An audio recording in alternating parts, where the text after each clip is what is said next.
Senator, any attempt to justify what happened on October 7th, I have absolutely no... Well, that's not the context here. This is talking about any discussion of Israel's right to self-defense erases the colonial context. It's calling Israel a colonial state.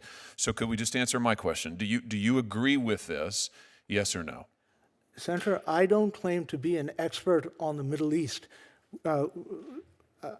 I don't have the historic or regional expertise. Sounds like a maybe. That's a maybe? Maybe you agree? Can No. we get a yes or a no? Each say this is a policy question or a question for foreign experts. That's what I don't understand. By the way, this was written by the director of the center you sat on the board of, that you advised.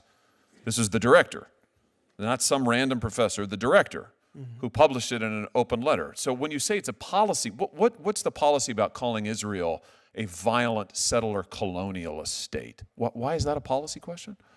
Senator, that is not a statement that I had any involvement with. Okay, good. So would you condemn it then? You say this does not represent your views. Senator, I have no basis as a judicial nominee to cast views on the Middle East or what does or does not happen there. You're not answering my question.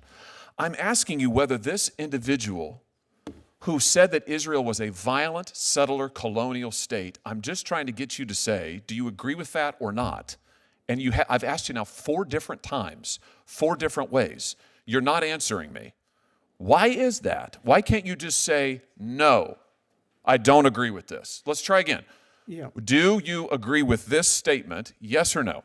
Senator, in order to agree or disagree with any statement, I need to have a sufficient factual background to assess it. So in other words, you can't say whether or not Israel is a violent colonial state. You think that's a difficult question? Oh, God. That is not an issue with which I have any expertise. Is the Holocaust also a difficult question? Does that need context? No. Is that a policy question? I am quite happy to address the Holocaust, Senator. Why aren't you happy to address this then? Why is it that an individual in the center that you directed who calls Israel a violent colonialist state, those are racist comments, why can't you condemn that? I don't understand it. You won't answer my questions, you won't answer Senator Cruz's questions, you wouldn't answer Senator Kennedy's questions. I don't understand why this is complicated. Senator, I'm Pakistani. I didn't grow up in the Middle East. I didn't either. I didn't either, but that doesn't mean that I can't say that somebody who says that a Jewish state is a violent colonialist enterprise is wrong. This isn't a policy question, it's a moral question. This is a moral issue.